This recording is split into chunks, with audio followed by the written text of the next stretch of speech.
Bueno, buenas tardes a todos ustedes, gracias por estar ahí. Continuando con el curso, hoy día vamos a tocar el tercer tema que figura aquí en el cronograma, ecografía básica del abdomen normal. Ya es una pregunta del pretest. Vamos a hablar sobre la ecografía básica del abdomen normal. Es la parte de la ecografía que más se ha utilizado, que se empezó por los años 80 del siglo pasado a estudiarse, pero ahora ya se ha difundido hacia el corazón, hacia el pulmón, hacia el cerebro, hacia los vasos sanguíneos, todo se está estudiando con ecografía. ¿Cuál es el contenido de la tarde de hoy? Una pequeña introducción. Vamos a hablar sobre los cortes ecográficos más frecuentes que se utilizan en la ecografía abdominal. Vamos a hablar de la ecografía básica renal, la ecografía abdominal básica de los grandes vasos, ecografía en trauma, ecografía básica del vaso, ecografía básica de vesícula biliar y vías biliares, ecografía de páncreas y algo sobre apendicitis aguda y la ecografía. Ese va a ser nuestro temario del día de hoy. El abdomen es una caja de Pandora. Todos hemos escuchado esto por nuestros profesores. El abdomen es una caja de Pandora. Vean ustedes la cantidad de órganos peritoneales y retroperitoneales que se pueden apreciar acá, y la mayoría de ellos puede ser mirados, vistos por la ecografía. ¿Qué sucede en el abdomen agudo? El abdomen agudo es un conjunto de síndromes que se puede presentar por cualquier alteración de estos órganos. Y tranquilamente el médico en la emergencia se puede confundir. Podemos diagnosticar como quirúrgicos a patologías que son médicas y todo lo contrario. Podemos dilatar una patología quirúrgica pensando que es un problema médico. En las áreas críticas, vean ustedes, la evaluación de la ecografía es de gran utilidad para aquel médico que se encuentra en emergencia esperando a sus pacientes y que le llega uno con dolor abdominal. ¿Con, ¿Y con qué contamos actualmente para los diagnósticos de nuestros pacientes en emergencia? El interrogatorio, la inspección, lo que hemos aprendido en la Facultad de Medicina y la seguimos practicando nosotros, parte fundamental. Siempre decimos que la clínica es lo más importante, pues aquí estamos con clínica. Inspección, interrogatorio, la auscultación abdominal. Miren, estamos auscultando el abdomen, la palpación abdominal. Todos son exámenes dentro del abdomen, pero son exámenes ciegos.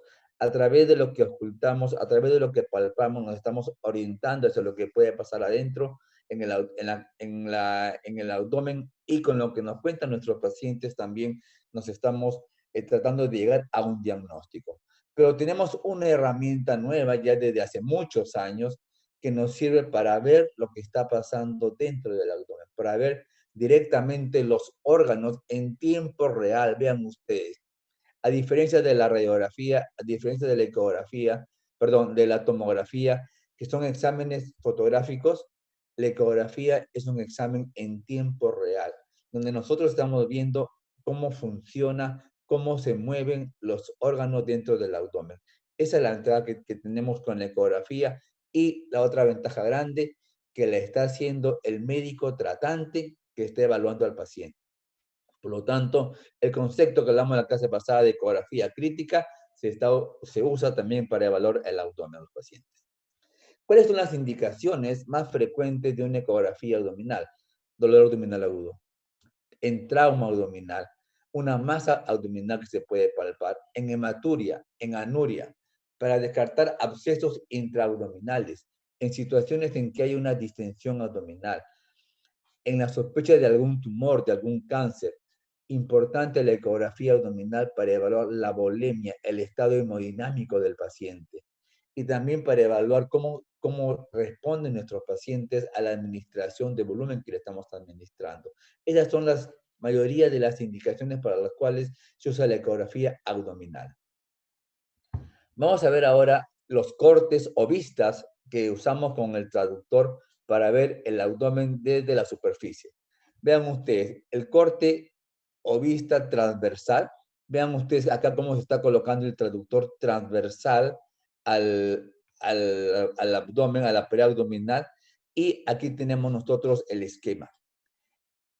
Cuando se coloca el traductor hay una zona a manera de espátula, que es lo que se va a ver dentro del abdomen.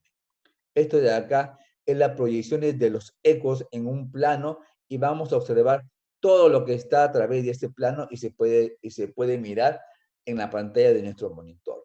Entonces, desde el punto de vista de exploración abdominal con la ecografía, tenemos el corte transversal o axial, denominado transversal o corte axial. El otro corte es el corte longitudinal. Aquí el traductor se coloca longitudinalmente al eje corporal. Nosotros podemos colocar en diferentes zonas del aparato abdominal, pero bajo este eje y sigue llamando longitudinal. Corte longitudinal o sagital. En este caso, el traductor está colocado longitudinalmente y aquí vemos como a manera de espátula se proyecta coincidiendo sobre la vena cava superior, inferior.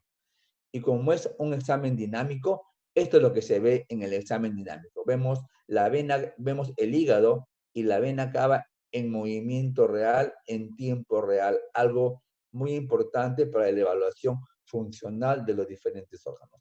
Este es el corte longitudinal. Vamos a ver, entonces acá tenemos el corte transversal y el corte longitudinal. Ambos cortes se tienen que hacer para examinar los diferentes órganos intraabdominales. Vamos a ver algunas ubicaciones de los cortes transversales o los cortes axiales. Tenemos la ubicación epigástrica. Vean ustedes, a nivel del epigastrio se pone el traductor entre el apéndice sifoides y la zona umbilical y vamos nosotros a explorar todo lo que está bajo ese plano del traductor, que el plano no es más que la proyección de los haces de ultrasonido que van a atravesar el organismo. ¿Qué vamos a ver? El hígado, la vesícula biliar, el páncreas, ambos riñones que se pueden ver en ese corte, la aorta, la vena cava y aparte atrás la columna vertebral. Este de aquí es el esquema. Vamos a ver aquí la fotografía. El hígado, el páncreas, la arteria mesentérica superior, la aorta, la vena cava. Acá vemos nosotros parte del riñón. Todo lo que se puede ver nosotros lo vamos a apreciar en esta imagen. Vamos avanzando. Si el corte transversal lo hacemos a la altura de los riñones, ya se van a ver acá el riñón derecho, el riñón izquierdo, parte de la vena esplénica, de la parte de la vena porta, igual la vena cava y la arteria aorta, la arteria mesentérica superior, la vesícula, todo esto se puede apreciar de acuerdo a la ubicación que nosotros veamos y coloquemos el traductor en la pared abdominal. Si bien ustedes hacemos un recorrido desde el epigastrio, vamos bajando a la altura renal, se puede seguir bajando para evaluar los diferentes órganos. Y desde el corte transversal. Ahora vamos a ver los cortes longitudinales. El corte longitudinal, acá a nivel medial del epigastrio, exactamente se puede apreciar lo siguiente. Vamos a ver el lóbulo izquierdo del hígado. Vamos a ver la vena cava inferior. Esta vena cava inferior es un parámetro muy importante para la evaluación de nuestros pacientes en la parte de paciente de emergencia, del paciente crítico. Vean ustedes, la vena cava llega hacia la aurícula derecha, que es también lo que se puede apreciar acá. No se olviden que lo que es negro en ecografía se llama anecogénico y es característico de los cuerpos líquidos. ¿Ya? ¿Qué más se puede apreciar en esta ecografía? Se puede apreciar el diafragma, se puede apreciar el hígado, la cabeza del páncreas, la vena cava inferior y atrás sí se puede ver la columna vertebral también. Es un corte longitudinal a nivel epigastrio. El corte longitudinal axilar derecho, vean ustedes la ubicación acá de la doctora colocando en línea media axilar derecho. ¿Qué vamos a apreciar nosotros? Vamos a apreciar nosotros el hígado, el riñón, parte de la columna. Vean ustedes, este es el famoso espacio de Morrison que se va a buscar en los pacientes politraumatizados para ver la presencia o no de líquido que vendría a ser sangre. Es una vista bastante utilizada en la ecografía FAST, que vamos a hablar después, pero también nos sirve para evaluar el lóbulo derecho hepático y el riñón derecho. El riñón derecho que se ve acá claramente con sus características, que la vamos también a conversar posteriormente. En corte longitudinal paramedial izquierdo, recuerden ustedes, el paramedial derecho era para la vena cava, para la vena cava superior, inferior, y paramedial izquierdo, lateralizando el traductor hacia la izquierda, vamos a observar nosotros qué cosa, el lóbulo derecho izquierdo del hígado y la arteria aorta. Otro vaso, grandes vasos abdominales que se puede evaluar fácilmente con la ecografía y donde se presenta bastante patología en los servicios de emergencia. Esto es lo que se puede apreciar, el diafragma que está acá al nivel de arriba, el lóbulo izquierdo hepático, la aorta. A nivel de la aorta sale la arteria mesentérica y se puede apreciar acá parte del páncreas, inclusive también la salida del tronco celíaco, en el corte longitudinal paramedial izquierdo. Ahora vamos a ir al corte medio axilar izquierdo, al otro lado. En este lado del medio axilar derecho, donde se veía el hígado y el riñón, y ahora nos vamos a ir al lado izquierdo, donde se puede apreciar qué cosa, el vaso y el riñón izquierdo. La ubicación del vaso es un poquito más difícil que la ubicación del hígado. ¿Por qué? Porque está más alto. Está más alto, está escondido debajo de las costillas y el tamaño también que es más pequeño lo hace más dificultoso la exploración. Pero esta también es la vista que se usa para la evaluación de ecografía FAS para buscar presencia de lesiones esplénicas o sangre libre en cavidad abdominal. El corte longitudinal medio axilar izquierdo. El corte longitudinal axilar posterior izquierdo ya es un poquito más posterior y hasta más alto y me sirve cuando no podemos ver nosotros fácilmente el vaso en el corte anterior, tenemos que hacerlo más posterior y alto para tratar de encontrar el vaso en situaciones en las cuales, como repito, el vaso es un poco difícil. ¿Y qué se va a apreciar acá? Vean ustedes el diafragma acá. Esta línea hiperecogénica es el diafragma. Todo lo que está para la derecha es el vaso. Este es el vaso. Este de acá es el riñón izquierdo. Acá vemos el espacio esplenorenal, que es un espacio virtual, que también cuando hay líquido libre se va a acumular en esa zona. Y vean ustedes, todo lo que está en la región cefálica del diafragma, esto es ya espacio pleural. Esto de acá ya es pulmón. Esto de acá es pulmón. Entonces, el diafragma es el límite entre abdomen y tórax desde el punto de vista funcional. Y acá ya este triángulo que está hoy acá es el espacio, es ya la base del saco pleural izquierdo. Es lo que se puede apreciar en este corte axilar posterior izquierdo. Entonces, vean ustedes, con lo que hemos repasado, podemos evaluar nosotros los diferentes órganos que se encuentran tanto en el recto peritoneo como en la cavidad peritoneal. Y el dolor abdominal en emergencia, de acuerdo a la ubicación, vean ustedes las diferentes estructuras que se pueden presentar. En la zona mesogástrica, pancreatitis, apendicitis, úlcera gástrica, problemas intestinales, un hernia umbilical.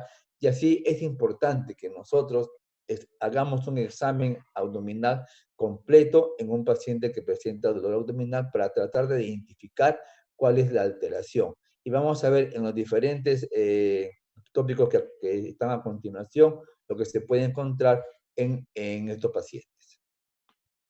Ecografía renal básica, vamos a hablar sobre la ecografía renal básica. Vean ustedes acá este esquema, la corteza renal, la médula renal, las pirámides, las pelvis renales, los grandes vasos y los tubos, el ureter. Entonces, este de acá es el esquema y acá está el riñón. Este es el riñón derecho, vean ustedes. La pelvis renal es una zona hiperecogénica, se llama seno renal. Acá está la corteza, se pueden apreciar las pirámides, que son zonas más oscuras. Y vean ustedes, el parénquima renal del riñón, contiene la corteza, las pirámides, y es un poquito más hipoecogénica que en este caso el hígado. Quiere decir que el riñón es un poquito más oscuro que el hígado. Estos son los matices de grises que están en función a la ecogenicidad de las diferentes estructuras de los parénquimas de los diferentes órganos. ¿Ya? Una característica, el riñón un poco más oscuro que el hígado y la pelvis renal se llama seno renal y es hiperecogénica y es casi compacta. Vamos a ver esta característica porque esta pelvis renal se va a distorsionar en alguna patología. Acá vemos nosotros el examen de riñón, como les he conversado a ustedes, el examen ecográfico es dinámico, hay movimiento, es en tiempo real. En un corte longitudinal del riñón y también en corte transversal del riñón se tiene que hacer el examen. Para colocar el traductor, hay que colocarlo en la línea axilar media o línea axilar posterior. Los nudillos de la mano deben chocar con la cama. Marcar siempre, el traductor tiene una marca señalizando la parte cefálica que hay que marcar siempre hacia esa zona para tratar de identificar la ubicación exacta del riñón. Y es importante para que el riñón pueda descender y se pueda ver más fácilmente y salga de la reja, de la parrilla costal, que el paciente pedirle que inspire para que el riñón baje y se pueda evaluar con más facilidad. Es algo que se le pide al paciente para una evaluación renal. Entonces, este de acá es el riñón derecho, el hígado, vean ustedes en tiempo real lo que se debe de observar en un examen de riñón, longitudinal y transversal. Vemos entonces acá lo más característico. Acá corte longitudinal, transversal y corte longitudinal de riñón. Vean ustedes el seno renal que está acá completamente hiperecogénico, que es como se debe de apreciar. Características ecográficas. El diámetro, o sea, la longitud del riñón es de 9 a 12 centímetros, el ancho es de 5 centímetros, el uréter, que está en la salida, se puede medir hasta 1 centímetro de diámetro, y la ecogenicidad hemos visto. El riñón siempre es más hipoecogénico en relación al hígado o al vaso. Acá el riñón es más hipoecogénico en función al hígado que está en este lado. Y el seno renal, la pelvis renal, siempre es hiperecogénica y es homogénea. Y la superficie del riñón, la superficie renal, siempre es lisa, es una superficie lisa que no está con alteraciones. ¿Ya? ¿Cuál es la patología frecuente que se puede evaluar, que se puede encontrar en los riñones? Es la obstrucción de las vías urinarias. Al obstruirse las vías urinarias, el ureter, por ejemplo, si obstruye el ureter con un cálculo, la producción de orina va a continuar. Al continuar la producción de orina, se va a ir acumulando la orina por encima de la obstrucción del ureter. Eso va a aumentar y va a empezar a dilatarse el riñón. Si ustedes recuerdan, la pelvis renal completamente compacta, hiperecogénica, se va a empezar a tener en el centro una zona oscura anecogénica. Hemos dicho, lo anecogénico es líquido, esto es la orina que se empieza a acumular. Si la obstrucción continúa, este acúmulo de orina va a ir aumentando, vean ustedes, va aumentando. Mayor tiempo de obstrucción, se va acumulando más líquido. Mayor tiempo de obstrucción, se acumula más líquido. Este acúmulo de líquido va a aumentar la presión hidrostática a nivel de los conductos renales, de las vías urinarias, y va a alterar la función del glomérulo. Por eso, este de acá es una urgencia que hay que darle pronta solución. ¿Para qué? Para que esto de acá no maltrate el parénquima renal. Este es el esquema. Aquí vemos nosotros las fotos. La foto se va dilatando la pelvis renal. Vean ustedes, está dilatada. Y aquí crece tanto que ya va a comprimir el parénquima renal. Acá tenemos otras fotos, diferentes grados de dilatación de las pelvis renales. Grado 2, grado 3 y acá está el grado 4 bastante avanzado. ¿Y cuáles son las causas de estas diferentes obstrucciones? La obstrucción de la pelvis renal puede ser por litiasis, por embarazo, por una vejiga distendida neurogénica o nefropatía por reflujo. Vean ustedes, con la ecografía tiene una sensibilidad para el diagnóstico de hidronefrosis al 100%. 100% de sensibilidad para este diagnóstico. Entonces, el grado 1 ya hemos conversado, grado 2, pelvis moderadamente dilatada, pelvis 3, el grado 3, pelvis grande, cálices dilatados, pero el parénquima aún renal, aún normal. El grado 4 y el parénquima se está reducido y la función está alterándose. Las diferentes fotos normal, grado 1, este de acá es grado 4, y acá vemos nosotros el grado 2 en tiempo real, cómo se está formando y cómo se puede apreciar en una ecografía en tiempo real dinámica. ¿Ya? Otra complicación que se puede presentar la hidronefrosis es que como es líquido acumulado y como es un contacto que siempre está expuesto hacia la vía externa, se puede contaminar. Y aquí vemos nosotros en la pelvis dilatada dos, dos estructuras, dos imágenes, una anecogénica y una hipoecogénica en relación al parénquima renal. Esta estructura, esta zona hipoecogénica es pus. Esta zona anecogénica es agua clara, orina. Puede ser orina que es el sobrenadado y esta de acá es el sedimento. Esto de acá es pus, que la hidronefrosis se ha complicado y ahora se llama pionefrosis.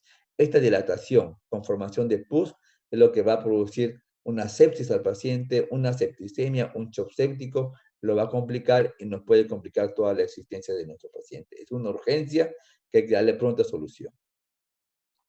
Otra entidad importante de los riñones que hay que buscar, es útil la ecografía, es en los hematomas renales en el paciente traumatizado.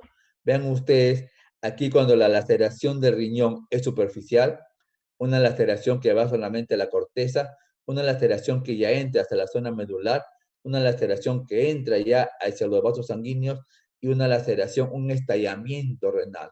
Estos diferentes grados de lesiones de los riñones postraumáticos es una emergencia en la sala de emergencia, vale la redundancia, ¿sí? Porque hay que tomar una decisión rápida para llamar al urólogo y él tome la solución y haga la solución de este paciente, ya sea en sala de operaciones o observándolo y está la expectativa armada para una emergencia. Vean ustedes acá un hematoma perirrenal, un hematoma mayor grande, de mayor grado, y acá en tiempo real, vean ustedes cómo está el riñón completamente reducido y el gran hematoma que tiene acá, bajo la cápsula renal que está contenido y posiblemente por un estallamiento renal. Este paciente es muy probable que pase a sala de operaciones porque ya está el hematoma grande y se puede abrir y puede causar una catástrofe con nuestros pacientes. Pasamos ahora a la ecografía abdominal básica de grandes vasos. ¿Ya? Vamos a hablar especialmente sobre la aorta abdominal y sobre la vena cava inferior. Algo importante. Vean ustedes, grandes vasos, aquí está el esquema, la aorta a la izquierda de la vena cava inferior. Entonces, estudio de grandes vasos, estudiar en transversal y longitudinal es importante. En el corte longitudinal medial, vamos a ver primero el lóbulo hepático, el lóbulo izquierdo, por la proximidad. Y vamos a tener que evaluar desde el apéndice sifoides hasta el pubis para evaluar toda la longitud de los vasos, especialmente de la aorta, ¿ya?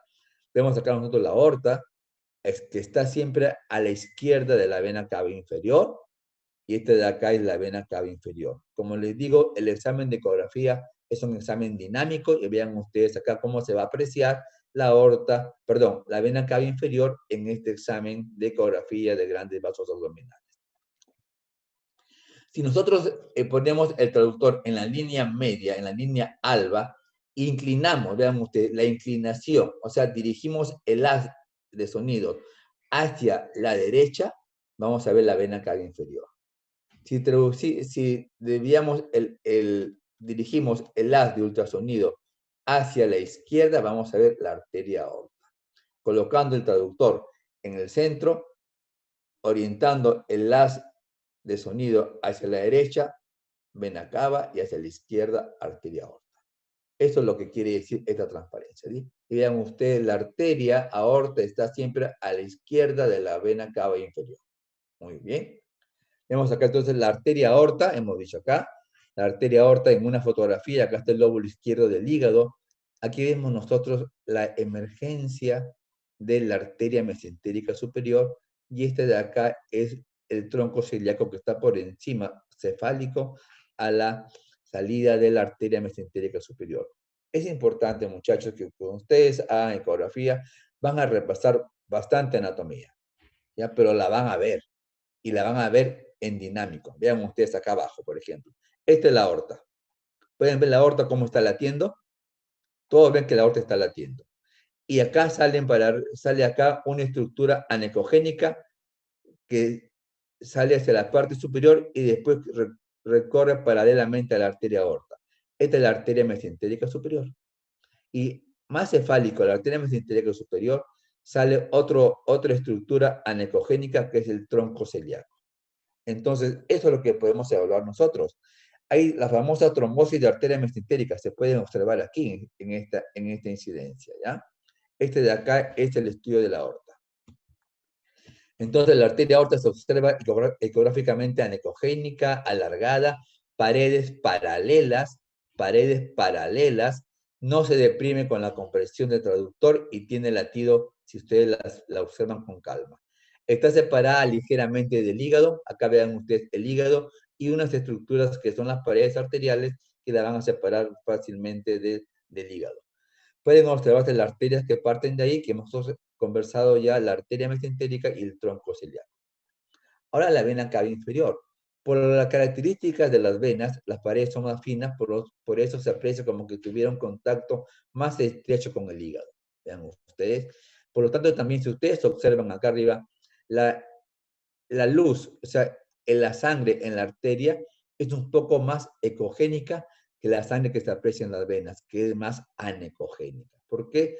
Por el tipo, las paredes de los vasos sanguíneos que van a disminuir la incidencia de los ecos. Vean ustedes en tiempo real la vena cava inferior que se colapsa y una vena cava inferior que no se colapsa. ¿Cuál es la importancia del estudio de la vena cava inferior? Es una evaluación hemodinámica para ver la volemia de nuestros pacientes y para ver la respuesta de una carga de volumen que se le va a dar a estos pacientes en el manejo de un paciente con deshidratación, con hipotensión arterial o en estado de shock. Entonces, la vena cava inferior entra al corazón, a la aurícula derecha.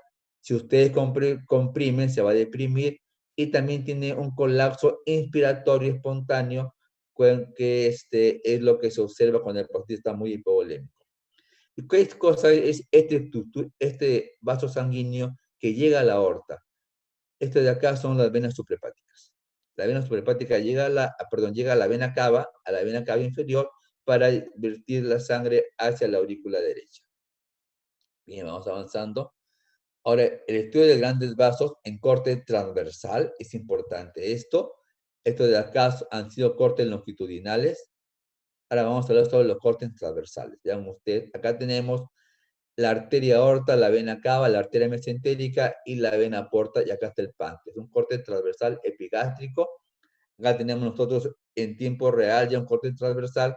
Vean ustedes, esta es la arteria aorta que está latiendo y esta es la vena cava inferior. ¿Ya? Entonces, a 3 a 4 dedos por encima del ombligo hay que buscar la aorta y la vena cava. ¿Ya? Debemos ver dos imágenes anecoicas, hemos conversado acá, y vemos su recorrido de arriba a abajo. Acá, de acá es el esquema donde está la vena y la arteria aorta. Ahora vean ustedes acá. Vamos a ver acá dos niveles de la arteria aorta, el nivel epigástrico y el nivel acá hipogástrico en la bifurcación de la arteria aorta. Vean ustedes, dos estructuras en este esquema, la arteria mesentérica superior y el tronco celíaco. ¿Cómo se ve acá? Pueden ver ustedes acá como si fuese una gaviota, se llama el signo de la gaviota. En la zona se ve una zona anecogénica como si fuese un ave volando. Este de acá es el tronco celíaco, vean ustedes, y sale su rama suprahepática y la otra rama que se va hacia la arteria esplénica. Este de acá es el tronco celíaco. Y acá abajo se ve un punto anecogénico que es la arteria mesentérica superior. Arteria mesentérica, tronco celíaco. Arteria mesentérica, tronco celíaco. Recuerden ustedes que el examen es dinámico. ¿Y de dónde parten? De la arteria aorta que está acá. Arteria aorta, arteria mesentérica superior y tronco celíaco. Es lo que ustedes van a apreciar en este paciente.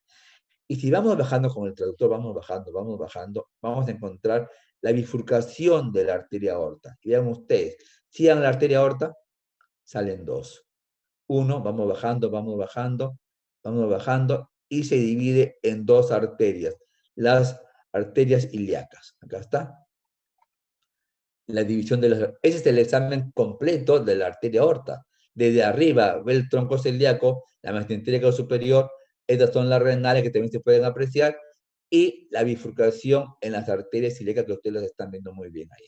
Ese es el estudio completo tanto de la vena cava inferior y de la arteria aorta, pero desde arriba hacia abajo, en toda su longitud, para que no se nos pase ni una alteración. ¿Cuáles son las alteraciones que se pueden presentar en la arteria aorta? El aneurisma de aorta abdominal. Vean ustedes una aorta normal y la dilatación de las paredes de la aorta. La dilatación de las paredes de la aorta, ¿ya? Y esto de ahí es más frecuente en hombres, 50 años, fumadores y que tienen factores genéticos y se puede complicar, se puede romper trombos, se pueden comprimir y tiene bien ustedes, la ecografía me da una especificidad diagnóstica de 100%, 100% de especificidad diagnóstica la ecografía. Vean ustedes acá, nuevamente una disección aórtica, cuando tiene 52 milímetros, lo normal de la arteria a nivel no debe ser mayor de 3 centímetros, ¿ya? Pero los aneurismas son tratados cuando son mayores de 5 centímetros. Esto de acá es un aneurisma aórtico, supuestamente no complicado. Pero acá vean ustedes, acá tenemos un aneurisma aórtico que mide 77 milímetros de diámetro, pero en el centro tengo yo una luz anecogénica. Esta es la parte permeable de la arteria. Y esta zona hipoecogénica, perdón, esta zona hipoecogénica, esto de aquí es un coágulo que está. Es un coágulo que está alrededor de la luz. Por lo tanto, la sangre pasa por este espacio anecogénico y este de acá es el coágulo. Esta es la fotografía. Así se ve en tiempo real, vean ustedes. La arteria latiendo, la zona central anecogénica que está permeable, y este es el gran coágulo que está en la pared. ¿Ya? Gran trombo mural que en forma de perímetro que está presentándose en este aneurisma aórtico. ¿Ya? Este aneurisma que tiene ya, el de arriba tiene 77 milímetros, es quirúrgico. Este de acá, más de 6 centímetros, también es quirúrgico, con alto riesgo de romperse. ¿Ya? Otra complicación, vean ustedes, la disección aórtica es un trastorno a menudo mortal, en el que la pared, en la capa interna de la pared de la aorta, se desgarra y separa la media de la pared arterial y hace una falsa vía. Esta pared de acá es lo que está aquí flotando, que sube y baja. Esto es lo que se evalúa. Esta disección aórtica es mortal si no lo atendemos a tiempo. Por lo tanto, una de las molestias es dolor abdominal. Vamos a ver nosotros en la próxima clase que la disección aórtica es importante en el diagnóstico diferencial de un paciente chocado en la emergencia, porque esto de acá causa la muerte de los pacientes. Acá está la pared que se ha separado, y ya la media se ha separado de la arteria, la capa media, y está flotando ahí. Y acá en el corte transversal también se puede apreciar fácilmente como la separación de la pared media de la arteria. Bien. Vamos a ver sobre la importancia de la evaluación de la vena cava inferior y la volemia. Si yo tengo un paciente y le evalúo la vena cava inferior y se contrae con inspiración, como ustedes ven acá, es normal. Si ustedes ven a un paciente y la vena cava está completamente colapsada, como vemos acá, este paciente está hipovolémico, está deshidratado, le falta volumen, y si está chocado, es un choque hipovolémico. Y si lo contrario vemos la vena cava inferior y no hay ningún tipo de colapso y está completamente dilatada, ese paciente está sobrecargado de volumen, ya que tenemos mucho cuidado en administrarle volumen. Eso lo digo porque es una forma bien objetiva, fácil, segura de atender a nuestros pacientes en la emergencia. Yo les digo a ustedes, nuestras enfermeras en el hospital, tanto en emergencia como en cuidados intensivos, ya no se confían del goteo, no se confían, no. Agarran el ecógrafo y evalúan la vena cava inferior. Y te dicen, doctor, le bajé el volumen de infusión. ¿Por qué le has bajado? porque la vena cava estaba dilatada y no se contraía. Entonces, con ese dato que te da la enfermera, ya tú te debes quedar callado porque la enfermera tiene toda la razón, porque ya evaluó cómo está la volemia en nuestros pacientes de una forma objetiva. ¿Ya? Vamos a ver, ahora pasamos a la ecografía abdominal básica en trauma abdominal. Algo que conversamos rápidamente en la clase anterior. En trauma, paciente de trauma abdominal, accidente de tránsito, se golpea el abdomen, se golpea el pericardio y se hace la ecografía FAS. ¿Ya? Entonces, el FAS es una Focus Assessment Sound Trauma, estudio de la evaluación en foco con ultrasonido en el paciente con trauma abdominal y solo responde a dos preguntas. ¿Hay líquido libre en la cavidad peritoneal y hay líquido libre en el pericardio? Esto es lo que pregunta. Por lo tanto, la ecografía es una ecografía focalizada y dirigida a objetivos. Entonces vemos acá el corte longitudinal, línea media axilar derecha, que hemos conversado, ya esta foto ya la vieron ustedes, es para evaluar la presencia o no de líquido libre en cavidad abdominal. Ya es la vista más fácil y más rápida porque el espacio es el compartimiento más posterior del abdomen en el paciente en decúbito dorsal. En esta zona es donde se va a acumular el líquido o la sangre, porque es la zona más declive. Vean ustedes, yo les comenté, todo lo que está con perímetro verde es normal. Hígado, riñón, este de acá el espacio de Morrison, que es virtual, por lo tanto, se ve acá una línea blanca hiperecogénica que es de la cápsula renal y la cápsula hepática juntas. Acá zona fibrosa, se ve el color hiperecogénico. Aquí no hay líquido. El paciente empezó a entrar una zona anecogénica en ese espacio. Anecogénica. Entonces aquí, esta zona anecogénica es líquido. Ahí vamos a pensar que el paciente tiene líquido libre en cavidad abdominal. Por cada medio centímetro de líquido que hay en de espesor de esta estructura, equivale a medio litro de sangre en cavidad abdominal. Entonces, ustedes pueden hacer un seguimiento y ir evaluando si se va acumulando más sangre en la cavidad abdominal. Vean ustedes, acá es una foto, pero acá lo tienen ustedes en tiempo real. El riñón, el hígado y esta zona anecogénica grande que está acá, que me habla de que hay un hemoperitoneo en este paciente. Entonces, el espacio de Morrison está ocupado. Vean ustedes cómo con el ciclo respiratorio también se va variando el espesor de esta zona, que es el espacio de Morrison ya convertido en un espacio real. Bien, es el corte longitudinal en la línea axilar media derecha, hígado y riñón. Vamos a ver ahora en el lado izquierdo, entre el vaso y el riñón. Vean ustedes también. Los verdes es una foto normal, pero vean ustedes aquí ya en la ecografía dinámica cómo vemos una zona anecogénica. Anecogénica entre el hígado, perdón, entre el vaso y el riñón. Entonces, esto de acá es líquido libre en cavidad abdominal. Generalmente primero se ocupa el espacio de Morrison a la derecha, pero cuando el traumatismo es esplénico, con lesión esplénica, en esta zona izquierda se puede apreciar más fácilmente por vecindad la sangre ocupada por el daño esplénico. Vamos a ver ahora el otro foco, el de evaluación ecográfica, es el hipogastrio retropúbico. Aquí vamos a buscar nosotros si hay líquido libre, sangre libre en la zona hipogástrica. Este de acá es un hombre que acá tiene una sonda Foley, pero acá tenemos nosotros líquido libre en cavidad abdominal. Líquido libre. Entonces acá la sonda Foley ya me vació la vejiga, entonces todo el líquido que está libre en cavidad peritoneal. Y en la mujercita, vean ustedes, acá tenemos nosotros el útero, los parametrios, y acá tenemos nosotros líquido libre en cavidad peritoneal, que nos habla de una hemoperitoneo. Por lo tanto, estos pacientes hay que observarlos y pues con alta posibilidad quirúrgica. Y el otro objetivo, la otra vista que está acá de la evaluación FAS es ver si hay líquido en cavidad pericárdica. Este de acá es un corazón normal, vean ustedes.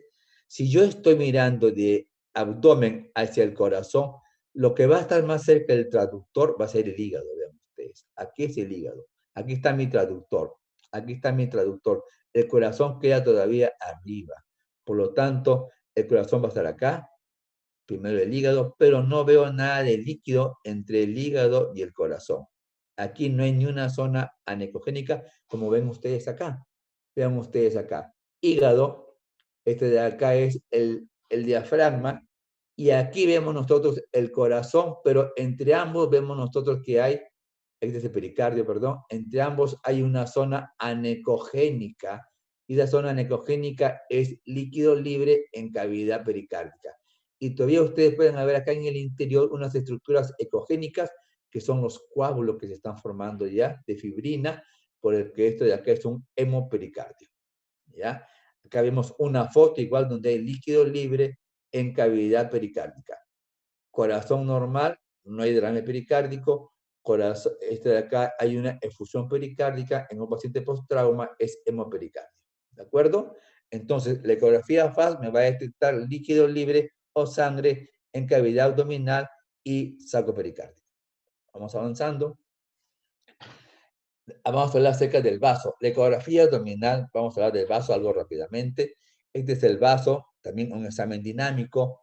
Acá está el riñón. En este caso particularmente, este es el diafragma. Este es el diafragma y vemos una zona anecogénica ya por encima del diafragma, que es el espacio pleural. Por lo tanto, este paciente tiene acá un derrame pleural. ¿Bien? Por si acaso. Pero acá, la idea es ver el vaso. Acá está una fotografía del vaso. Perfecto, que se puede apreciar claramente. Vean ustedes, hemos conversado, un vaso pequeño es difícil de evaluar, un vaso grande es más fácil de evaluar. Entonces, el vaso es un órgano intraperitoneal que está cerca del diafragma, contacta con el riñón izquierdo inferiormente y medialmente con el estómago y la cola del páncreas.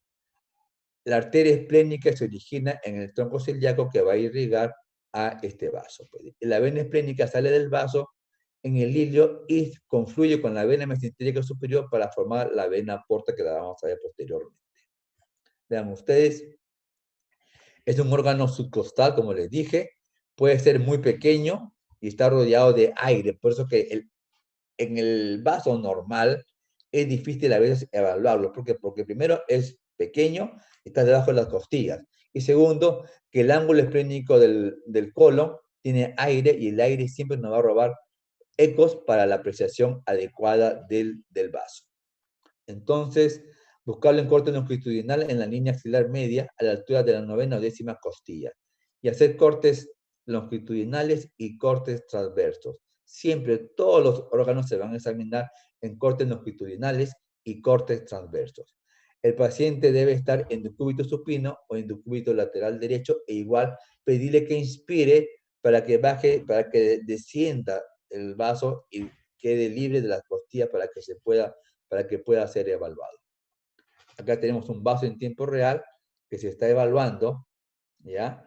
La patología que afecta y aumenta el tamaño del vaso son las patologías reumáticas, las infecciosas, las congestivas, las infiltrativas tumorales, los problemas hematológicos, pero todo esto puede provocar el crecimiento del vaso, pero no nos da un diagnóstico etiológico por si acaso, ¿ya? Entonces, para que tengan ustedes una idea, el vaso debe medir menos de 12 centímetros. Si tiene de 12 a 15 de longitud, y es una hepatomegalia leve. Si tiene entre 15 y 18, es una hepatomegalia moderada. O si es más de 18, es una hepatomegalia severa. ¿Ya? Entonces, es importante evaluar las características de la parte interna para informar. Ya les vuelvo a repetir. El vaso normal es difícil de apreciar. Eso no nos preocupa porque si no lo vemos es porque es normal. Pero el vaso grande sí nos preocupa y tenemos que buscar otras alteraciones que se pueden presentar en su parénquima como lesiones tumorales, infiltrativas, abscesos o hematomas que nos pueden dar el diagnóstico importante para que requiere una solución. En relación a la vesícula biliar y las vías biliares. Vamos a hablar rápidamente también de esto. Vean ustedes la vesícula, la relación con el hígado y con los conductos biliares con el páncreas. Acá, nuevamente, vamos avanzando. La vesícula biliar es la estructura más estudiada por ecografía, ¿ya? Por las diferentes patologías que se puede presentar. Es de forma oval, aspecto sacular, su contenido es anecogénico, es completamente negro, la vesícula normal, y de paredes finas, vean ustedes, las paredes finas de la vesícula normal. Son características que ustedes tienen que acordarse. ¿Por qué? Porque la patología simplemente es la alteración de estas observaciones normales. Pueden tener varias presentaciones anatómicas, como ustedes ya lo han estudiado, y tiene tres partes: el infundíbulo, el cuerpo y el fondo, ¿sí? La longitud nunca debe ser mayor de 9 centímetros, nunca tener más un ancho mayor de 4 centímetros, y las paredes tienen que ser menor de 3 a 4 milímetros. Esto es importante, ¿ya? Longitud, ancho y más que todo el grosor de las paredes, porque la patología que se van a presentar acá van a alterar el grosor de las paredes. Quiero que esto lo tengan acá bien presente, ¿ya?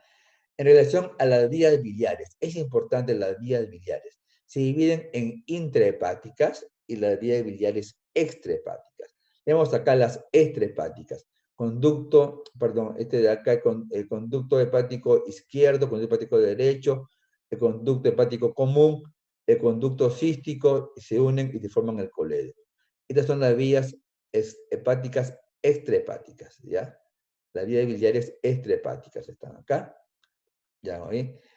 Observar, y las vías intrahepáticas son las que están dentro del hígado y van a ir paralelos siempre a las venas portas. Es importante la observación y la relación que existe entre las vías biliares con las vías de la arteria hepática y la vena porta en el hilo. Vean ustedes, aquí tenemos nosotros las vías biliares: hepático derecho, hepático izquierdo, hepático común, cístico, colédoco, la arteria hepática y la vena porta. Estas estructuras son muy pequeñas, pero en las patologías se pueden alterar y va a variar su tamaño. Entonces, y cuando el médico que va a operar a estos pacientes necesita una información adecuada de cómo están las estructuras para poder también operar y darse cuenta de lo que va a hacer en el campo operatorio, ¿ya? Las relaciones anatómicas están acá, hemos conversado, vean ustedes, las vías biliares, extrahepáticas en este caso, relación con la arteria hepática y relación con la vena porta. Y vean ustedes la proyección del conducto hepático, aquel colédoco, va a ir por la parte posterior del páncreas y va a desembocar cerca o en la ampolla de Bates junto con el conducto de Wilson, que es del páncreas. El examen de la vesícula biliar se hace nuevamente en transverso y en longitudinal. Ya, el colédoco es la unión del conducto hepático común con el conducto cístico, paralelo en un corto espacio a la vena porta. Acá vemos nosotros, este de acá es el colédoco, este es la vena porta. Y acá en el centro ven ustedes un círculo anecogénico en la arteria hepática. Esto es lo que vamos nosotros a buscar. Esto de acá es algo normal, ¿sí? Colédoco mucho más pequeño que la vena porta, y la arteria hepática es transversal en perpendicular a las dos estructuras. Y algo importante, si tuviéramos Doppler, lo podemos ver también esto en colores. La vena porta es la guía para evaluar el colédico, y con ellos muy pequeña la arteria hepática que se puede apreciar. Entonces, cuando nosotros queremos evaluar el colédoco, hay que buscar la vena porta, porque la vena porta va a estar paralelo al colédoco. Es algo importante, ¿ya? Acá tenemos nosotros conducto hepático común, acompaña la vena porta extrahepática, ¿ya? No suele visualizarse, ecográficamente. Vean ustedes, los conductos extrahepáticos generalmente no se pueden apreciar si es que son normales. Cuando hay una dilatación, ya empiezan a dilatar, y esto de ahí ya pues, es un problema, ya una patología que tiene que encontrarse la causa. Acá tenemos la vía hepática extrahepática, que no se aprecia, esta es la vena cava. Aquí también vemos que la vía intrahepática tampoco se aprecia. Aquí la vena porta va paralelo. Por aquí debería ir el conducto, las vías biliares intrahepáticas, pero como es normal, esta fotografía no se pueden apreciar. Aquí sí vamos a ver nosotros la dilatación, vean ustedes. Vías biliares intrahepáticas se están dilatando. Y la característica de la dilatación de las vías biliares intrahepáticas es como una cabeza de medusa. Cabeza de medusa. ¿Ya? Se empiezan a dilatar. Y las vías biliares extrahepáticas, paralelo a las venas portas, también se empiezan a dilatar. Vean ustedes, gran dilatación de las vías biliares extrahepáticas y las vías biliares intrahepáticas. Ambos son patológicos, ¿ya? Ambos son patológicos. En las vías biliares extrahepáticas, cuando el diámetro de colédoco es superior a 8 milímetros, ya se considera. Y si el paciente es operado, el diámetro debe ser superior a 10 milímetros. Algo importante, cuando se dilata el colédoco, puede superar el diámetro de la vena porta. Esto se llama, este es el signo que le llaman el signo en cañón de escopeta. Esas escopetas antiguas que tenían 2 cañones para disparar cartuchos. Bien. Acá tenemos una vía hepática intrahepática normal, donde no se puede apreciar acá una línea. Esta no está permeable. Y aquí vean, este de acá, la línea gruesa anecogénica es la vía portal, la vena porta, y aquí arriba se ve una línea fina anecogénica que es la vía biliar intrahepática que se empieza ya a dilatar. Y la parte extrahepática, acá tenemos la vena porta y el colédoco que está dilatado en cañón de escopeta. Y acá al centro, un círculo pequeño hipoanecogénico que es la arteria hepática. Vean ustedes. Todo esto se puede ver. Ustedes pueden diagnosticar dilatación de la vía biliar intrahepática y dilatación de la vía biliar extrahepática con una ecografía. Y recuerden que cada situación son patologías diferentes que se pueden dar solución. Pasemos ahora a la litiasis vesicular. Vean ustedes. Así se aprecia en la ecografía en tiempo real un cálculo. El cálculo de la litiasis. Este imagen sacular alargado con paredes que se están engrosando y contenido anecogénico tiene en el bacinete tiene una estructura circular hiperecogénica y como es hiperecogénica me va a captar todos los ecos y me va a dar una sombra acústica. La sombra acústica está acá, este es el cálculo y esta es la sombra acústica. O sea, después del cálculo que me robó el ecos, hay una zona oscura que no va a tener ecos porque están los ecos se quedaron acá en el cálculo. Es lo característico, ¿verdad? Vean ustedes nuevamente, imagen hiperecogénica y la sombra acústica posterior. Eso es lo característico del cálculo de la vesícula biliar. No complicado. Acá en corte transversal vemos también la imagen hiperecogénica, la sombra acústica posterior, característico. Y el esquema está acá, contenido anecogénico, una imagen hiperecogénica y la sombra acústica posterior. Un cálculo en la vesícula biliar, no complicado. Entonces, acá vemos nosotros, hay una patología frecuente que nos puede hacer confundir en que si es un cálculo o es un pólipo vesicular. Los cálculos son hiperecogénicos y tienen sombra acústica. Hiperecogénicos se mueven, si el paciente se mueve, el cálculo también se mueve y tiene sombra acústica. Pero los pólipos son lesiones tumorales benignas que pueden malignizarse y son fijas, por lo tanto, no se mueven, son fijas. Y no son tan hiperecogénicos como el cálculo. Y otra cosa, si no es hiperecogénico, no me va a generar sombra acústica. ¿Ya? Esto es una imagen circular dentro de la vesícula fija que no me genera sombra acústica y es más hipoecogénico. Pero algo importante, si yo veo un cálculo que no me está molestando, le digo al paciente, ¿sabes qué? Tienes un cálculo, cuando te moleste te lo podemos operar y no hay problema. Pero cuando veamos un pólipo, los pólipos vesiculares degeneran y se malignizan. Por lo tanto, los pólipos tienen una urgencia mayor de un tratamiento quirúrgico. Pólipo diagnosticado es quirúrgico. Cálculo diagnosticado puedes esperar en las vías biliares. Muy bien. Ahora ya hemos visto nosotros un cálculo, una vesícula normal con un cálculo, pero no está complicado. Ahora vamos a ver la complicación que es la colicistitis, digamos ustedes. ¿Qué te pasa acá? En la colecistitis, veamos nosotros adentro los cálculos, acá están, imágenes hiperecogénicas, pero las paredes de la vesícula, vean ustedes, ya cambió. Ya tiene las paredes gruesas, se están engrosando. No solo la pared gruesa, sino alrededor de esta pared gruesa vemos un halo hipoecogénico. Ese halo hipoecogénico es edema perivesicular. Esta vesícula se está complicando. Entonces las paredes van a estar engrosadas, hay litiasis en el interior y hay un halo hipoecogénico periférico que es edema. Acá se puede apreciar también la vesícula. Acá tenemos un barro biliar y las paredes engrosadas.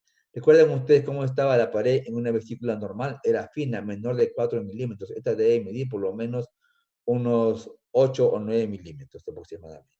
Acá dice, característica de la vesícula normal, no mayor de 9 centímetros de largo, no mayor de 4 centímetros de ancho, y las paredes no mayor de 4 milímetros de espesor. Esta de acá tiene más espesor y además tiene edema perivesicular.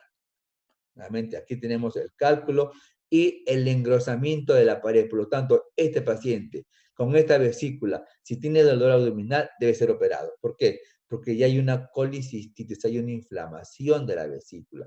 Esto puede aumentar y puede también romperse la vesícula, por si acaso, ¿ya? Entonces, este paciente tiene que ser operado. En corte transversal, vemos la vesícula, acá el engrosamiento de la vesícula, vean ustedes, cómo está acá, la luz, ya, engrosamiento con su halo hipoecogénico, que es edema perivesicular, que nos habla de una inflamación aguda de la vesícula. Y si hay dolor, este paciente debe ser operado, ¿sí? Y acá, inclusive, acá hay una colección perivesicular, que nos habla como que estuviese haciendo un absceso perivesicular. Este paciente debe ser operado. Para eso sirve la ecografía, para decidir y en la emergencia ver la causa de dolor y ver la urgencia de un tratamiento u otro tipo de tratamiento. Y si el colédoco que es la unión del conducto cístico con el hepático común, tiene un cálculo, acá está el cálculo, con la sombra acústica, vean ustedes, este colédoco se va a dilatar. Al dilatarse este colédoco, vean ustedes cómo esta es la vena porta. La vena porta, que era la más gruesa en relación al colédoco, en este caso la vena porta quedó chiquita ya. La vena porta mide 10 milímetros de diámetro. Este colédoco dilatado debe medir por lo menos 20 milímetros de diámetro. Y aquí está el cálculo, la obstrucción hiperecogénico con la sombra acústica. Este paciente debe estar haciendo ya un cuadro séptico porque puede tener una colangitis, esto se puso, una sepsis, un shock séptico debe ser operado de urgencia, porque ya está causando una obstrucción, aparte que el paciente debe estar ya de color ictérico y debe estar también con fiebre y una leucocitosis tremenda. Vean ustedes, el colédoco anecogénico dilatado, la vena porta, le repito, el ancho es aproximadamente 10 milímetros. El colédoco se dilató mucho. ¿Bien? Nunca el colédoco puede empatar y menos superar el diámetro de la vena porta. Vamos a ver ahora algo sobre la ecografía básica del páncreas. Vamos avanzando ya. Vean ustedes, el páncreas es un órgano situado en la región superior y media del abdomen, en el epigastrio. Su forma es alargada, forma alargada. Es una glándula exocrina y endocrina, tiene la cabeza, tiene el cuerpo y tiene la cola. Y el conducto de Wilson está localizado en toda su trayectoria.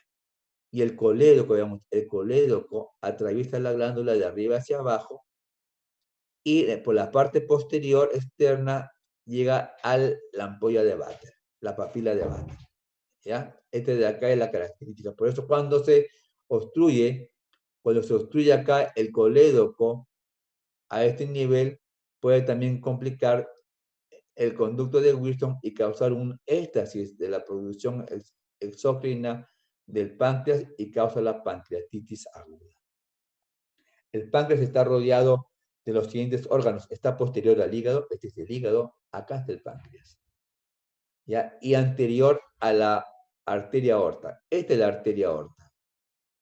Esta es la arteria mesentérica superior. Esta es la vena esplénica y aquí la vena porta, que se forma de la unión de la vena esplénica con la vena mesentérica superior. Esta es la vena cava inferior, y esta imagen ecogénica que está por encima de la vena esplénica y la vena porta es el páncreas. Este es el páncreas, vamos a verlo después. Acá está el esquema, el páncreas, y acá cómo se tiene que colocar el traductor para observar el páncreas. Es una imagen anecoica, es esta que parece un renacuajo, es la porta y la esplénica. Una imagen anecoica posterior que lo acompaña y lo marca forma de renacuajo. Es la vena esplénica en su parte más delgada y la vena porta en su parte más gruesa. O sea, para encontrar el páncreas, que hay que buscar primero este renacuajo, que es la vena esplénica con la vena porta. ¿Y dónde está el renacuajo? Por encima de la arteria mesentérica superior. ¿Y dónde está la arteria mesentérica superior? Sale de la arteria aorta. Acá estamos nuevamente. La arteria aorta, esta de acá la vena esplénica y esta es la vena porta. Y lo que está por encima es el páncreas, vean ustedes. El páncreas es completamente homogéneo, no es muy grueso, es homogéneo y es regular. ¿Ya? Ecográficamente el páncreas es una estructura alargada, hiperecogénica y homogénea, y con la edad el órgano pierde grosor y volumen. A mayor edad, el páncreas va a ser más pequeño. Se recomienda en inspiración profunda, que inspire profundamente al paciente para que baje el páncreas y retener el aire en los pulmones, así los órganos desciendan y se puede evaluar más fácilmente esta estructura que es el páncreas. Y vean ustedes, el páncreas en una persona joven, pero con la edad el páncreas se va atrofiando, más pequeño. Con la edad el páncreas es más pequeño. Nuevamente, la espina, el medio de la columna vertebral, la arteria aorta, la arteria mesentérica superior, la vena esplénica, y acá está la vena porta, y lo que está por encima de la vena porta y la esplénica, esta estructura ecogénica es el páncreas. Esta estructura ecogénica es el páncreas. Vena esplénica, vena porta, aorta, mesentérica superior. Bien, el conducto pancreático de Wilson no se aprecia si es normal, solo cuando está dilatado. Vean ustedes, ¿qué sucede? Lo que les decía yo, el colédoco tiene cálculos y el cálculo obstruye acá. Este es el Wilson que viene del páncreas, el Wilson obstruye acá, esta es la ampolla de Batra que está cerrada, obstruye el Wilson y el Wilson se dilata y las enzimas exócrinas que produce el páncreas van a lesionar el mismo páncreas. Esta es la fisiopatogenia de la pancreatitis aguda en el paciente que tiene litiasis vesicular. Por eso, cuando el paciente tiene litiasis vesicular y los cálculos son pequeños, la indicación es quirúrgica. ¿Para qué? Para evitar complicaciones de pancreatitis también. Y acá está la pancreatitis, vean ustedes. Páncreas normal, un páncreas homogéneo, hiperecogénico homogéneo. Y esta es la pancreatitis, vean ustedes, una estructura completamente heterogénea con zonas hipoecogénicas que son edema de la pancreático y el páncreas está también hinchado, aumentado de volumen. Páncreas normal, homogéneo, todo es homogéneo, regular, heterogéneo, con zonas de hipoecogénicas que sugieren edema intrapancreático. Acá está, nuevamente, heterogéneo, completamente heterogéneo. Con estas zonas oscuras hipoecogénicas es edema pancreático, diagnóstico de pancreatitis. Vean ustedes, con la ecografía, ustedes pueden hacer el diagnóstico de un dolor abdominal tan importante que es una pancreatitis. Y después, si lo quieren confirmar, perfecto, pero ya con el diagnóstico, con el tratamiento iniciado, le hacen la tomografía a las 48 horas para que se aprecie más claramente y la hacen con contraste también. Pero el examen, el diagnóstico es ecográfico. Y acá está, en tiempo real, vean ustedes. La aorta, la vena cava, la mesentérica superior, la vena porta, y vean ustedes este páncreas, completamente heterogéneo, con zonas hipoecogénicas en su interior, y acá arriba tengo un halo oscuro hipoecogénico que es también edema peripancreático. Este paciente con esta pancreatitis, este paciente debe ser hospitalizado y un tratamiento de emergencia para evitar que se complique. Tiene alto riesgo de complicarse este paciente. Es más, ya está complicado acá. Pero pueden apreciar claramente en tiempo real cómo está este páncreas completamente heterogéneo comparado con las imágenes anteriores. Esta es la fotografía y este es el esquema. Esto es lo más importante que resaltar. Aumento del tamaño del páncreas a predominio del cuerpo, heterogéneo del parénquima pancreático, colección peripancreática, ese líquido, característico de procesos severos. Esta es una pancreatitis aguda severa que debe ser hospitalizada, si posible, en emergencia y cuidados intensivos. Avanzamos. Bien, ya estamos llegando a la parte final. Vamos a ver ahora sobre apendicitis aguda. ¿Cuál es la emergencia? ¿Cuál es la emergencia más frecuente en el hospital? En las salas de emergencia, el cuadro de dolor abdominal de una apendicitis aguda. Recuerden ustedes, si bien es cierto voy a hablar de ecografía en apendicitis aguda, el diagnóstico de apendicitis aguda es clínico. Es clínico. Lo que vamos a hacer es nada más a confirmarlo, porque ahora los cirujanos ya no se quieren arriesgar. Esperan que avance un poco más el cuadro para confirmarlo con la ecografía o la tomografía y darle solución al problema. Pero el diagnóstico es clínico y la confirmación es ecográfica. Que quede bien claro, el diagnóstico es clínico. Vean ustedes, apendicitis aguda, diagnóstico ecográfico. Tiene una sensibilidad del 85%, pero una especificidad del 92%. Pero esto cuando lo encuentras. Lo normal es que la apéndice sea menor de 7 milímetros de diámetro y las paredes no mayor de 3 milímetros. Algo característico es que aumenta de diámetro el apéndice en el cuadro de inflamación aguda. Hay inflamación, es hipoecogénico porque se inflama, se acumula el líquido, edema y el agua es hipoecogénico. Y si tú lo comprimes, lo presionas, no se va a comprimir porque ya está duro, está compacto. Pero vean ustedes, en el 30% de las apendicitis no complicadas, solamente va a ser positiva la ecografía. Entonces, en la primera fase de la apendicitis, la ecografía no me va a servir en un 70%. La ecografía para apendicitis, diagnóstico temprano, en el 70% se va a equivocar. No se va a equivocar, no lo va a encontrar, porque no es el diagnóstico inicial ecográfico. El 30% solamente es positivo al inicio. ¿Ya? Por lo tanto, cuando la apendicitis ya está complicándose, ya empieza a aparecer en la ecografía. Un momento a veces un poco tarde para el paciente. Si yo tuviera apendicitis, me gustaría que me operen rápido antes que se complique y se haga peritonitis. ¿Ya? El doble color sirve también para ver la vascularización que va a aumentar dentro del apéndice y alrededor del apéndice. Vean ustedes, en corte transversal, ¿qué les parece esto? Una diana, tiro al blanco. Afuera tengo yo el edema, una zona hipoecogénica. Aquí al centro tengo yo la pared engrosada y adentro, en el centro, el bull sería la luz del apéndice. Edema, engrosamiento de pared y la luz apendicular. Y si hago un corte, este corte es transversal, y si hago un corte longitudinal, vean ustedes, corte longitudinal, acá está el apendolito, o sea, el calculito, apendicicolito se llama. Está dentro de que esto acá está obstruyendo y está causando la inflamación del apéndice. Esta zona es la pared engrosada y hay un edema periapendicular que es característico de la inflamación. Por lo tanto, esto de acá es algo característico que si ustedes lo ven, ya pues 100% de diagnóstico. ¿sí? Pero para ver esto, el paciente ya debe estar bien inflamado con mucho dolor.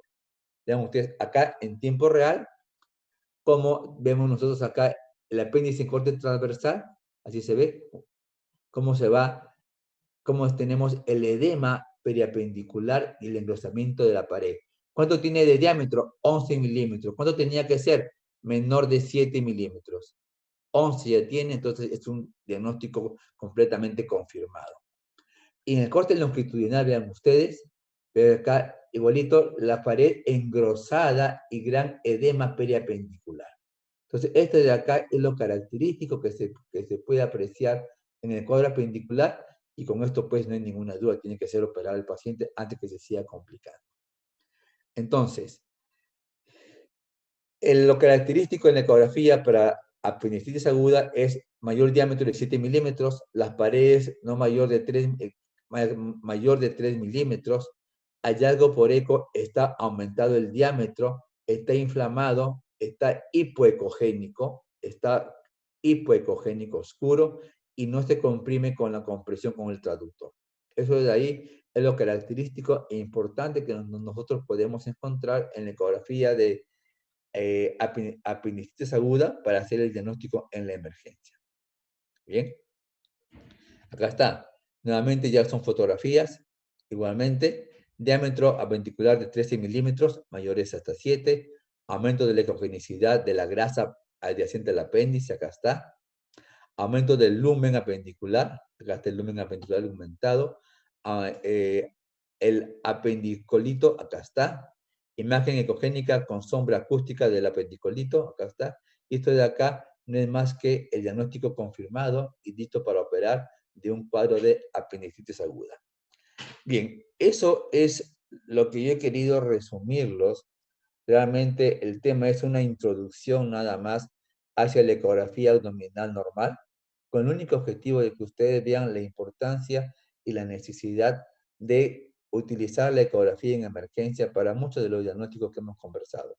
Si bien esto ha sido algo rápido, la intención no es cansarlos, la intención es nada más introducirlos para que ustedes vean la necesidad de continuar su capacitación en la ecografía básica para el médico general, que son ustedes, para que la puedan utilizar en la emergencia con sus pacientes. ¿Ya? Muchas gracias. Ahora sí, la vez pasada nos quedamos con las preguntas incompletas. Ahora sí quiero pues que salgan todas las preguntas, si es de la clase pasada y de esta también con mucho gusto. Agradecemos al doctor Gallo por la excelente ponencia, muy entendible, la verdad, y didáctica. Sí, doctor, vamos a comenzar con la ronda de preguntas de la ponencia anterior, el día jueves.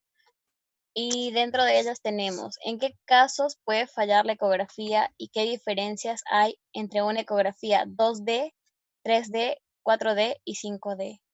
Ya. El curso se llama Introducción a la ecografía para el médico general, dirigida a los alumnos de pregrado. La pregunta es, no creo que sea muy pertinente ahorita, no quiero confundir al resto del público. Los métodos ecográficos han sido superados por lo más que todo por las casas de los fabricantes de los ecógrafos para tratar de pequeñas diferencias tener mayor venta, ¿sí? Pero la ecografía básica, por eso, un ecógrafo, porque tengan una idea, el ecógrafo del doctor Rivas, 8.000 soles. Un ecógrafo portátil de mayor tamaño vale $40.000. Un ecógrafo 3D vale $90.000. Un ecógrafo 4D vale $140.000. Entonces, les estoy poniendo algo que yo no quiero que ustedes empiecen a hablar ahora de 3D, 4D, 5D. Claro, la imagen tiene mayor nitidez, ¿ya?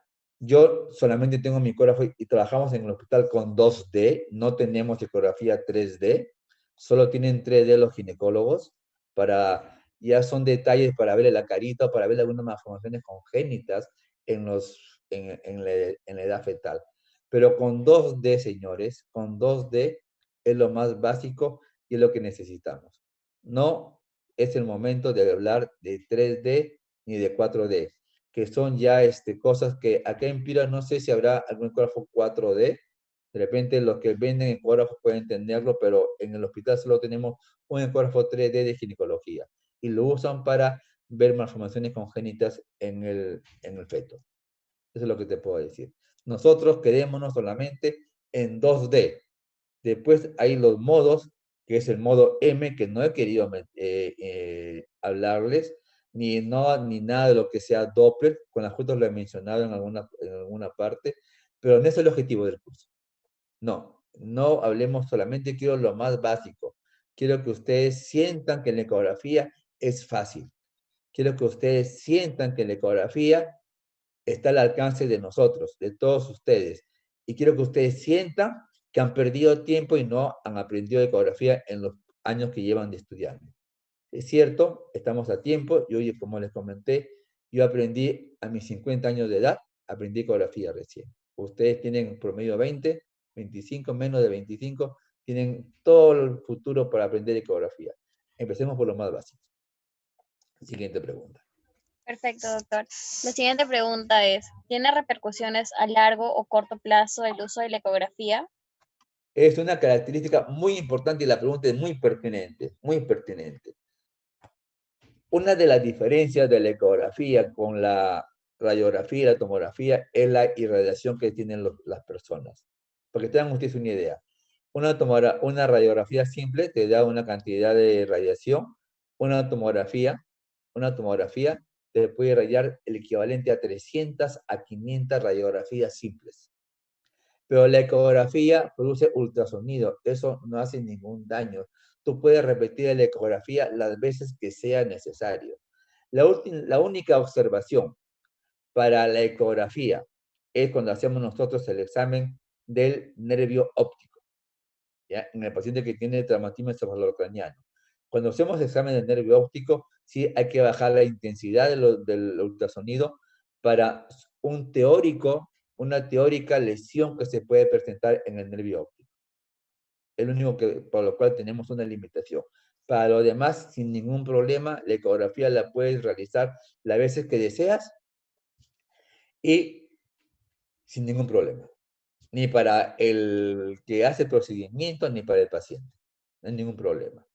Y si vean ustedes, el costo de la ecografía, cuando uno hace muchas ecografías, el costo por examen va bajando cada vez más. ¿Por qué?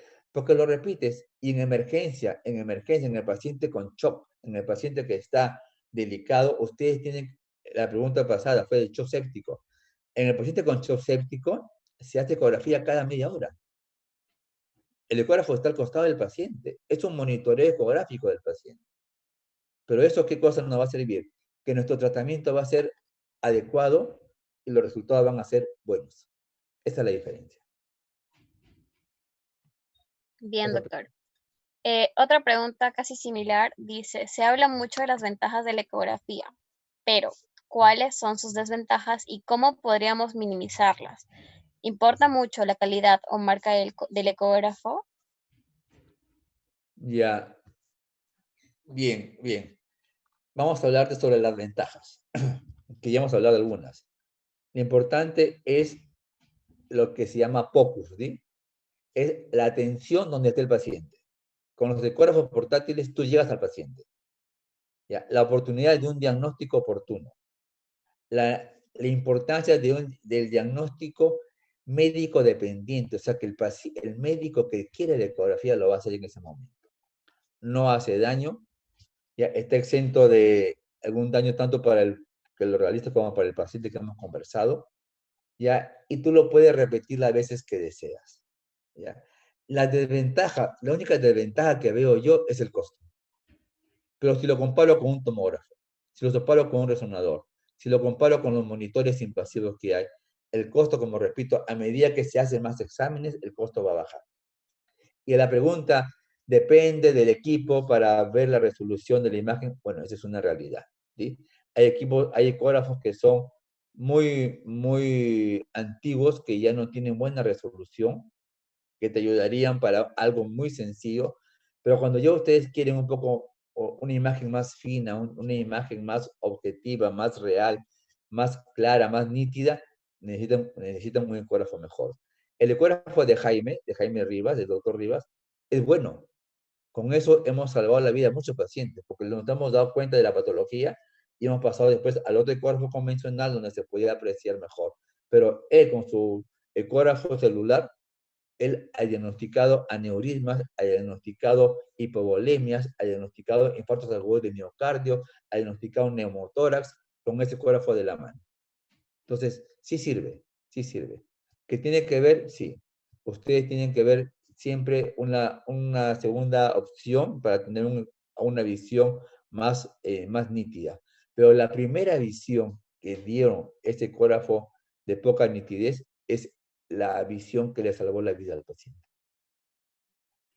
sea, en otras palabras, el ecógrafo ayuda mucho, pero la práctica y el ojo del paciente es importante, del médico es importante. Por eso, la desventaja sería también que es médico dependiente, ¿sí?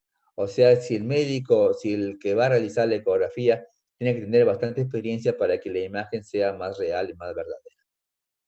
Es médico dependiente. Es otra desventaja. Siguiente. Bien. Otra pregunta dice, doctor, escuché sobre el uso de la ecografía transtemporal. ¿Nos podría dar algunos alcances de esta? Transfontanelar. Y transtemporal también hay. A ver, la transfontanelar es cuando el recién nacido o el lactante menor todavía no ha calcificado sus fontanelas. Entonces, el tejido membranoso que está ahí permite pasar fácilmente los ultrasonidos. Y ustedes pueden apreciar claramente el contenido de la bóveda craneana, sin ningún problema.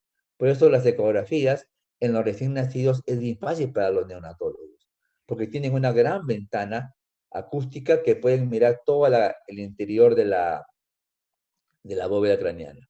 ¿Ya? Ese es a través de las fontanelas. Y la transtemporal es la que usamos nosotros para hacer el Doppler transcraniano. ¿Qué cosa es el Doppler transcraniano?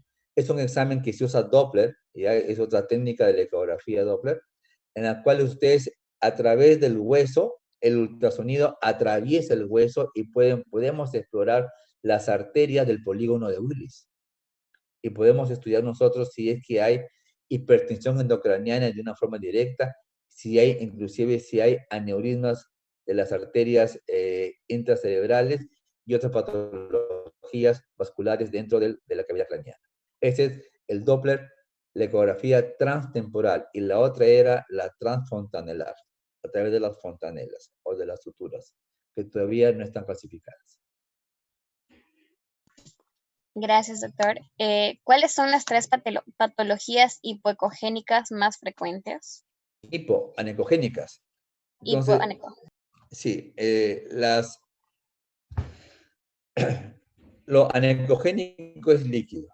El líquido se va a encontrar normalmente dentro de los vasos sanguíneos. Entonces, líquido en los vasos sanguíneos es normal. Cuando encontremos nosotros líquido fuera de los vasos sanguíneos, se me ocurre decirles libre en cavidad peritoneal, libre en cavidad pleural, libre en saco pericárdico, son ubicaciones donde no debería haber líquido libre.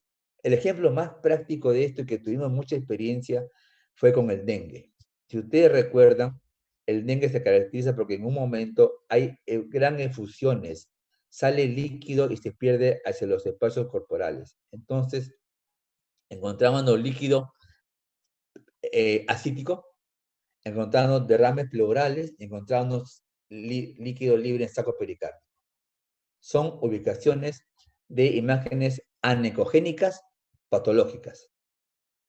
Para eso nos sirve también la ecografía. Pues. Tú puedes encontrar líquido. Y si un paciente tiene características clínicas de dengue y le encuentras, tú buscabas de frente líquido libre en cavidad peritoneal, pleural y pericárdica. Ese paciente tenía alto riesgo de complicarse y tenías tú que darle mayor tratamiento y una observación más de cerca, monitoreo si es posible en cuidados intermedios para que no se siga complicando. Esas son las tres ubicaciones de los líquidos de las imágenes anecogénicas más frecuentes. Bien. ¿Hay algunas contraindicaciones para el uso del ecógrafo? ¿Contraindicaciones? No, solamente que no sepas usar el ecógrafo. No, no, no, no. Y lo que les he conversado sobre, para la evaluación del nervio óptico, solo bajar la intensidad de la frecuencia, nada más. No veo yo contraindicaciones para el uso de la ecografía. Y algo también que tiene que ser, pues, por supuesto, cuando se use un ecógrafo, importante, es un error frecuente que tenemos los médicos, y más que todo los que están recién empezando. Hay que limpiar el ecógrafo, hay que limpiar el traductor. El traductor se limpia antes del examen y se limpia después del examen. Estamos transmitiendo los gérmenes a través del examen de ecografía.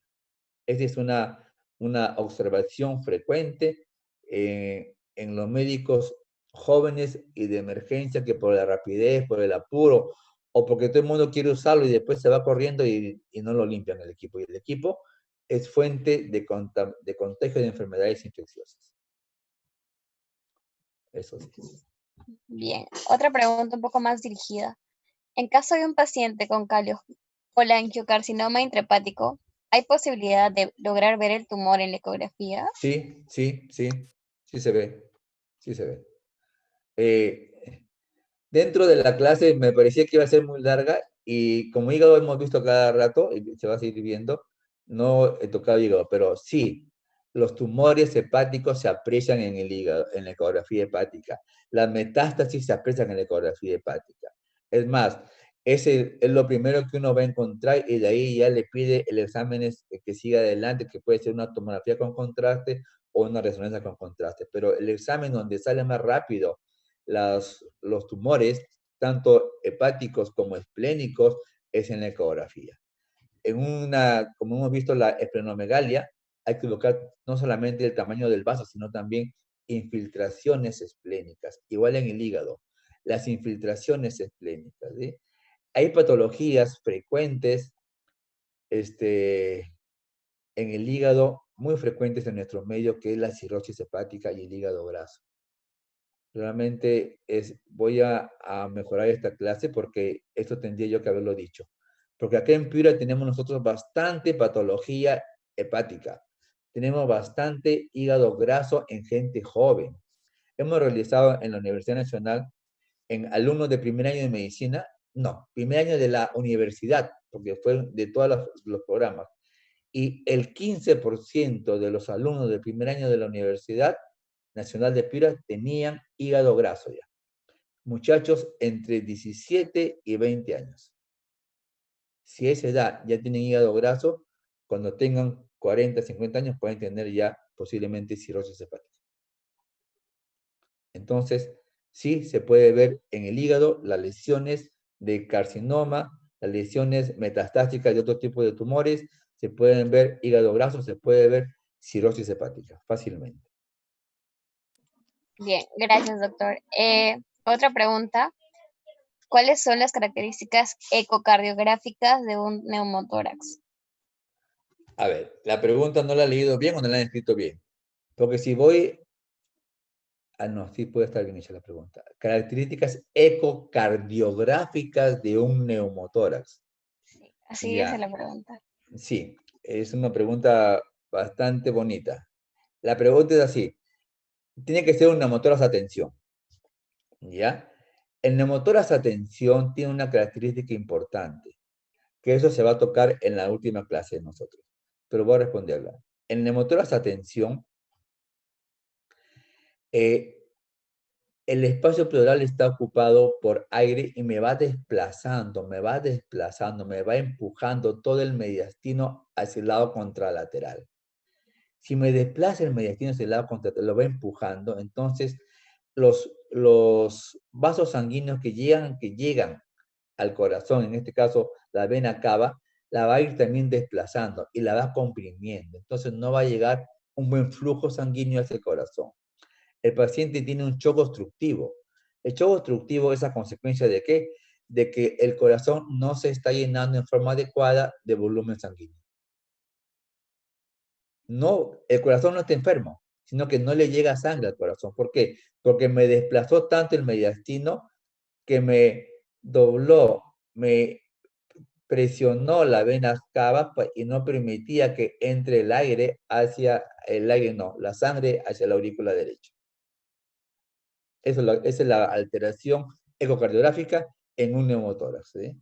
Pero aquí, pues, el diagnóstico es preciso. ¿Sí? Lo más importante es detectar que es un neumotórax. El paciente ya está chocado porque tiene un shock obstructivo y el tratamiento es sencillo. Solo ustedes necesitan tener el diagnóstico de neumotórax a tensión, que por clínica lo pueden también ustedes intuir y el tratamiento es colocándole un Avocat en el segundo o tercer espacio intercostal, drenan el neumotórax a tensión y el paciente se recupera fantásticamente. Eso es importantísimo. Y ese diagnóstico lo pueden hacer ustedes clínicamente. Y si desean confirmarlo, con su ecografía. Pero hay muchas cosas que la clínica nos ayudan a salvar al paciente. Por eso, ustedes son primero clínicos y después van a ser ecografistas. Muy cierto, doctor. Para terminar ya con la ronda de preguntas de la ponencia pasada, mencionan si la ecografía puede ayudar al diagnóstico de EPID. ¿De qué? Diagnóstico de EPID. ¿Enfermedad pélvica inflamatoria o enfermedad pulmonar intersticial difusa? Enfermedad pulmonar intersticial difusa. Sí, correcto. Sí me sirve. Y esa es parte también de la última clase. La fibrosis pulmonar, como se llamaba antes, la enfermedad pulmonar intersticial difusa, se puede diagnosticar con ecografía. Hay un patrón ecográfico característico de las EPIDs. Lo vamos a hablar en la última clase. Bien, ahora sí con las preguntas de esta ponencia. ¿Ya? Comenzamos con, cuando el paciente tiene muchos gases, ¿qué se puede hacer para visualizar las estructuras? Ah, buena pregunta. Los gases me van a restar calidad de ecografía y muchas veces me dificultan la ecografía. Simplemente hay que darle al paciente simeticona antes para tratar de reducir los gases y no darle y que el examen sea en ayunas. Si el paciente ya tiene los gases metidos ahí en el abdomen, entonces va a ser muy difícil hacerle la ecografía. Al menos por la pared anterior no se puede hacer. Cuando el paciente tiene muchos gases, hacemos nosotros una ecografía posiblemente vía tangencial por los costados para ver si es que se puede apreciar alguna estructura. Pero los gases, las dilataciones de atas intestinales nos dificultan mucho la evaluación. Cuando la dilatación de astas intestinales va con un secuestro de líquido, sí se puede apreciar parte del abdomen y parte de la motilidad intestinal, tanto delgado como grueso. Pero a la pregunta Bien, precisa ¿a es dar partir esa... de cuánto? ¿De cuánto qué? ¿Perdón? ¿La pregunta cuál es? La pregunta era, cuando el paciente tiene muchos gases, ¿qué se puede hacer para visualizar las estructuras? No, hay que prepararlo, pedirle una nueva ecografía, pero preparándolo, con simeticona y en ayunas. Bien, ¿a partir de cuánto consideramos un colédoco ensanchado? Un colédoco ensanchado, eso lo comentamos. El colédoco en la persona que no ha sido, que tiene la vesícula normal o que no ha sido colecistectomizado, por encima de 8 milímetros ya se considera dilatado. En un paciente que es operado de las vías biliares, por encima de 1 centímetro ya se considera que está dilatado. Bien. Por eco, ¿se puede determinar los estadios de la apendicitis? Sí, si ustedes se han dado cuenta, solamente el 30% de las apendicitis leves aparecen en la ecografía. Y si ustedes pueden apreciar también ya cuando el paciente tiene el incremento del espesor de la pared y un halo hipoecogénico que está alrededor del apéndice y es un apéndice que está muy inflamada que puede estar supurándose. Y si nosotros encontramos líquido libre alrededor del apéndice, ya está una peritonitis focalizada. Sí se puede detectar. Pero son situaciones en las cuales nosotros no deberíamos esperar para operar una apendicitis. La apendicitis se opera en los estadios más precoces para evitar estas complicaciones. Bien, doctor. Otra pregunta dice, ¿qué se puede hacer con respecto a los artefactos que se presentan en una evaluación de rutina de una eco abdominal? Artefactos en una ecografía abdominal. ¿Cuál, por ejemplo? Los únicos artefactos que nos pueden encontrar que serían los gases que me están dificultando la observación. Pero donde se van a estudiar los artefactos es en el tórax, en el examen pulmonar. Ahí vamos a estudiar todo lo que es ecografía pulmonar, van a ser artefactos. ¿Ya? En el abdomen, artefactos, no podría responderle esa pregunta. Bueno, esperemos que respondan mientras continuamos con otras preguntas. En un paciente politraumatizado que en su primera ecofaz no presenta líquido en cavidades, ¿cada cuánto tiempo es recomendable repetir o hacerle el seguimiento? Ah, es una pregunta muy pertinente. Sí, en emergencia, la ecografía FAS es una ecografía seriada, ¿ya? Y está en función de la evaluación clínica del paciente. Si bien es cierto, en la primera ecografía puede ser negativa, es cierto, pero si el paciente se empieza a tener taquicardia, se empieza a descompensar, se le puede practicar una segunda ecografía y una tercera y tantas sean necesarias hasta que se tome una decisión quirúrgica. Actualmente los hemoperitoneos ya no los operaban tan fácilmente como antes. Actualmente se hace la ecografía, vemos líquido, vemos sangre en la cavidad abdominal y se va cuantificando el espesor de la zona anecogénica del espacio de Morrison. Medio centímetro, un centímetro, se va midiendo. Y a medida que si sigue aumentando, quiere decir que el sangrado sigue persistiendo. Y si sigue bajando la hemoglobina, baja la hemoglobina y aumenta el espesor del espacio de Morrison de la zona necogénica, es indicación de cirugía.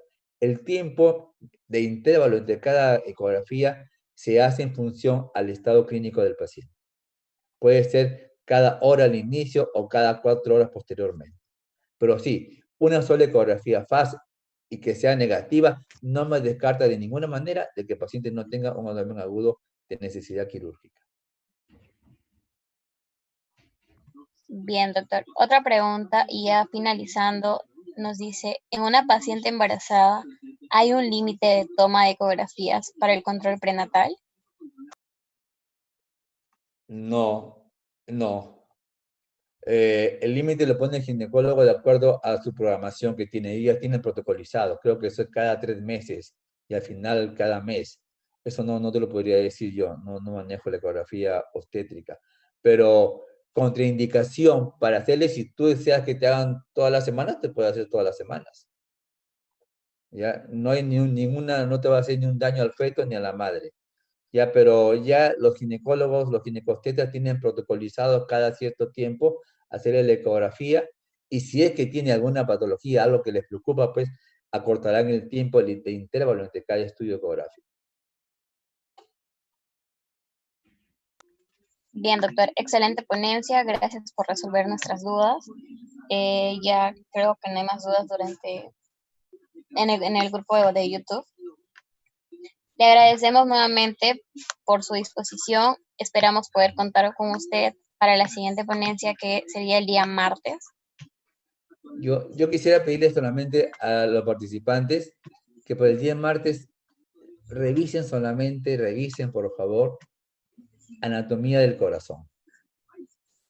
Anatomía del corazón es importante y un poquito de la fisiología del corazón, porque vamos a hablar de estados cardiovasculares que ponen en riesgo la vida de nuestro paciente.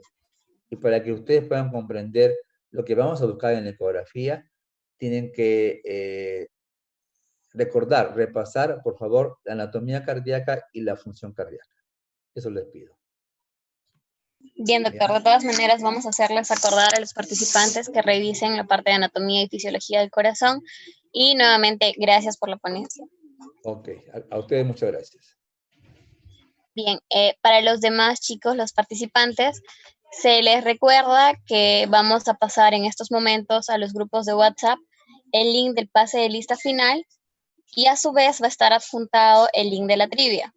Hemos solucionado los problemas anteriores que hemos tenido con respecto a la trivia por el límite de participantes. Se les informa que ahora hay 2 grupos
Bien, si no responde por el error, comentarme como les decía.